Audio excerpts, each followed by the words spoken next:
वळूयात पुढल्या बातम्यांकडे। महाराष्ट्राच्या राजकारणामध्ये काय घडणार तुम्हाला कल्पनाही नाही, पण तुम्ही मराठीचा कडवटपणा अंगी बाळगा। राज ठाकरे यांनी सूचक असं विधान पदाधिकाऱ्यांसमोर केलं आहे। युतीचं काय करायचं ते माझ्यावर सोडा, असं राज ठाकरे म्हणाले। मनसे बीएमसी मध्ये 100% सत्तेत येणार असा मोठा दावा राज ठाकरेंनी केलाय। पदाधिकाऱ्यांच्या मेळाव्यात बोलताना राज ठाकरे यांनी उद्धव ठाकरेंसोबतच्या युतीचे संकेत दिले आहेत।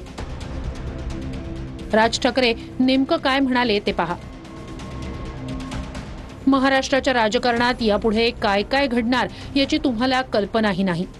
20 वर्षांनंतर आम्ही भाऊ एकत्र येऊ शकतो, तर तुम्ही एकाच पक्षात का भांडता? तुम्ही मराठीचा कडवटपणा अंगी बाळगा। ठाकरेंच्या शिवसेनेसोबतच्या युतीवर योग्य वेळी बोलणार। युतीचं काय करायचं ते माझ्यावर सोडा। हेवे दावे संपवा आणि कामाला लागा। मराठीचा मुद्दा घराघरात पोहोचवा। मराठीचा मुद्दा पोहोचवताना हिंदी भाषिकांचा द्वेष करू नका।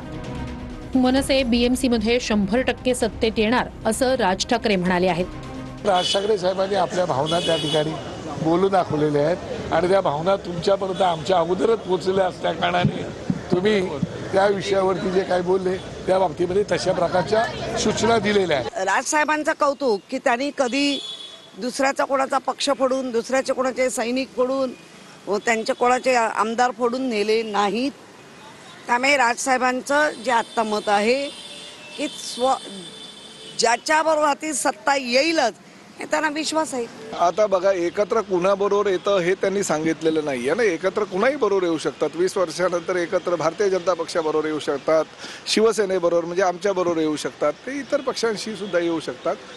बघूया ना, अजून तर काही कोणी युती आघाडी झालेलं नाही। दरम्यान राज ठाकरे यांनी शेकापच्या मेळाव्याला उपस्थिती लावत ते शेकापच्या मंचावर आले होते। बच्चू कडू आणि राज ठाकरे यांच्यातही भेट होणार असल्याची माहिती आहे। त्यामुळे दोन ठाकरेंच्या युतीत आणखी काही पक्षांची भर पडणार असल्याची ही चर्चा आहे।